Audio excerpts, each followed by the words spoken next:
New York City, the Big Apple, was once ruled not by mayors or police, but by five powerful mob families. Yes, you heard it right, five mob families, not the city council, not the law enforcement agencies, but a quintet of underworld organizations held the reins of this city.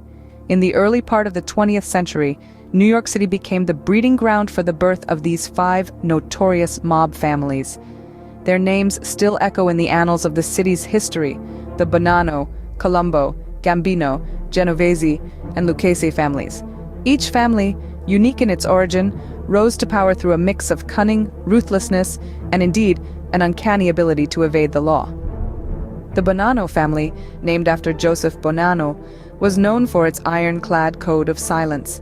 The Colombos, meanwhile, were infamous for their violent internal wars. The Gambinos, synonymous with the notorious John Gotti, were the most powerful and feared. The Genovese family, often considered the Ivy League of organized crime, held significant sway over the city's unions. And lastly, the Luccheses, who managed to maintain a low profile while running a vast criminal empire. Imagine this, a city, buzzing with life, its veins pulsating with commerce, culture, and life, all under the watchful eyes of these five families.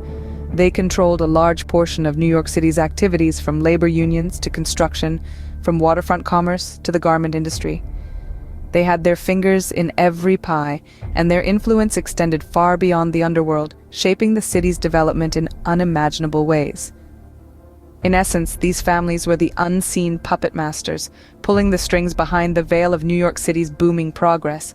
They were the shadowy figures behind the city's dazzling lights, the silent whispers in the cacophony of the city's hustle and bustle. The roots of the Big Apple were watered with the deeds of these five families, shaping the city in ways few could imagine. Each of these families, while united under the banner of organized crime, had unique characteristics that set them apart. First up, the Bonanno family, one of the oldest and most traditional of the mob clans. Led by the notorious Joseph Bonanno, they held sway over the garment district and the trucking industry. Known for their adherence to the Old World Code of Omerta, silence and loyalty were the family's prime virtues. Next, we have the Gambino family, arguably the most powerful and influential of the five.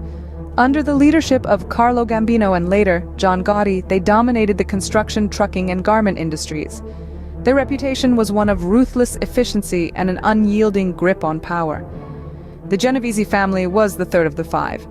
Considered the Ivy League of the mob, they were the intellectuals, the strategists. They had their fingers in labor racketeering, gambling, and loan sharking. Vito Genovese, their namesake, was a mastermind of organized crime. Then there was the Lucchese family. Smaller and more low-key than the others, they were no less dangerous. With a stronghold in the garbage hauling industry and the New York City airports, they managed to fly under the radar, but their reach was far and wide. Finally, we come to the Colombo family. The youngest and most volatile of the five, they were marked by internal feuds and public shootouts. Despite the infighting, they maintained control over labor unions and high-stakes gambling operations. Each family, distinct in their methods and domains, painted a different shade of the underworld. The Bonannos' strict adherence to tradition, the Gambinos' iron grip on power, the Genoveses' intellectual approach, the Luccheses' ability to stay under the radar, and the Colombo's volatile nature all contributed to a complex web of power and influence. These families, each unique in their own way, carved out their territories and ruled with iron fists. Our beloved New York City, with its towering skyscrapers and bustling streets, holds a dark history within its heart. For decades, five mob families cast a long shadow over the city, their influence running deep beneath the city's vibrant surface. From the economy to politics to the social fabric of the city, their impact was profound and far-reaching. The mob's grip on the economy was a chokehold. They controlled key sectors like construction, sanitation, and the waterfront, manipulating them to their advantage.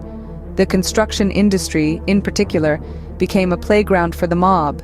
They would inflate contracts, siphon off funds, and ensure a constant stream of money flowed into their coffers. A city that never sleeps was, in part, kept awake by the illicit activities of these families. In politics, their influence was no less pervasive. They bought politicians, influenced policy, and ensured that law enforcement often looked the other way. Corruption was rampant. The mob's tentacles extended into every corner of the city's political landscape, and their power was such that they were often considered the invisible government of New York. But perhaps the most insidious impact of the mob was on the social fabric of the city. Fear pervaded the streets, neighborhoods became divided, and trust eroded. The mob's presence was a constant reminder of the city's underbelly, a stark contrast to the glitz and glamour that New York projected to the world. Yet, amidst the darkness, there were sparks of resilience. Citizens, law enforcement, and politicians alike began to fight back, refusing to let the mob's influence dictate the city's destiny. The struggle was long and hard, but it laid the groundwork for the city we know today. The reach of these families went far beyond the underworld, their influence seeping into the very foundation of New York City. Their legacy is a grim reminder of a time when the city was held hostage by the mob, a history that New York carries within its heart, even as it strives to move forward. No reign lasts forever, and the rule of the five families was no exception. As the years rolled on, the once formidable mob families began to crumble, their power and influence waning. The decline of the five families was not sudden but a gradual process.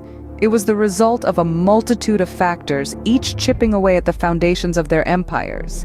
The relentless pursuit by law enforcement, the changing social and economic landscape, and internal strife all played a role in their downfall. The relentless pursuit of justice by law enforcement was a significant factor. The Federal Bureau of Investigation and local police departments tirelessly worked to expose the family's illicit activities.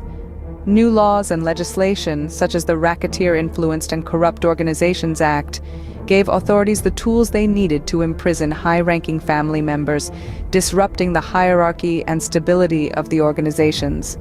The changing social and economic landscape of New York City also played a part. The city was evolving, moving away from the industries the mob had historically controlled. Moreover, the younger generation, born into a different time and culture, were less inclined to follow in their forefathers' footsteps. They pursued legitimate careers, steering clear of the life of crime that had ensnared their elders. Internal strife was another significant factor. Power struggles, betrayals, and infighting weakened the families from within. The once tight-knit groups began to fray at the edges, their unity dissolving in a sea of greed and paranoia. The eventual dismantling of the family's empires was a prolonged and arduous process. It was not characterized by a single defining moment, but by a series of events that led to their demise. The family's influence dwindled, their territories were lost, and their members were either imprisoned or turned their backs on the life they once knew. The fall of the five families marked the end of an era of unseen rulers and hidden powers.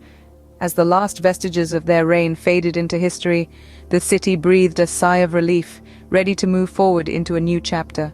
The families may have fallen, but their legacy lives on.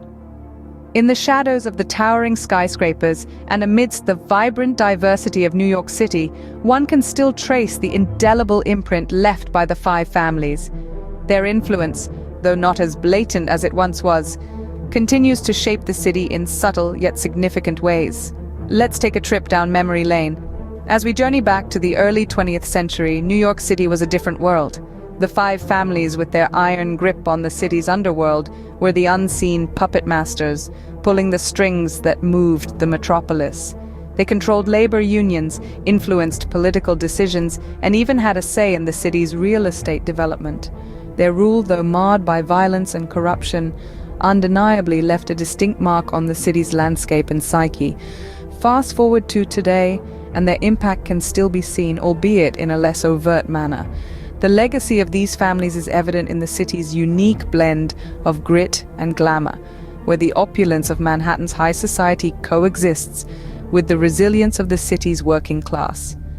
The families may no longer control the city's underworld, but their spirit, their audacity, their will to power still permeates the city's very essence. Moreover, the stories of these families have become part of the city's folklore, etched into the collective memory of its citizens. They've been immortalized in books, films, and TV shows, serving as a reminder of a darker, more tumultuous time in the city's history. And it is in this way that the families continue to live on. Their influence may not be as direct or as palpable as it once was, but it is there, woven into the very fabric of the city. Their legacy, a complex tapestry of ambition, power, and violence, continues to define the city's character, shaping its present and undoubtedly its future. In the heart of the city, amidst the hustle and bustle, one can still feel the echoes of the past, the lingering presence of the five families. As we walk the streets of New York City, it's worth taking a moment to reflect. The towering skyscrapers, bustling avenues, and vibrant parks we see today tell a tale of resilience and reinvention, a city that rose from the ashes of its tumultuous past. In the heart of this metropolis, the ghosts of the five mob families still linger. Their influence, once pervasive and undeniable, has now faded into the annals of history. Yet their legacy, a blend of violence, power, and ambition, has left an indelible mark on the city's DNA. The mob families were an integral part of the city's narrative, shaping its identity and influencing its development. Their reign, marked by bloodshed and brutality, showcased the darker side of the human spirit. Yet it also revealed the city's ability to endure, to stand strong in the face of adversity. As we stroll down these streets, it's hard to imagine that they were once the battlegrounds for power struggles, the stages for dramatic showdowns and ruthless vendettas. Today, they echo with the sounds of progress, the rhythm of a city that refused to be defined by its past. The downfall of the mob families marked the end of an era, a turning point in the city's history. It signaled the dawn of a new chapter, one of growth, innovation, and transformation. The city, once held hostage by the clutches of organized crime, was now free to chart its own course. The story of the mob families is not just about violence and power. It's a story of a city that refused to succumb to the shadows of its past. It's a story of resilience, of a city that has continuously reinvented itself, rising from the ashes time and time again. So, as we look upon the cityscape of New York City today, let's remember its past, acknowledge its struggles, and appreciate its triumphs. The story of the five families is a testament to the city's resilience and its ability to reinvent itself, standing tall despite its dark past. Please like and subscribe to see more videos like this.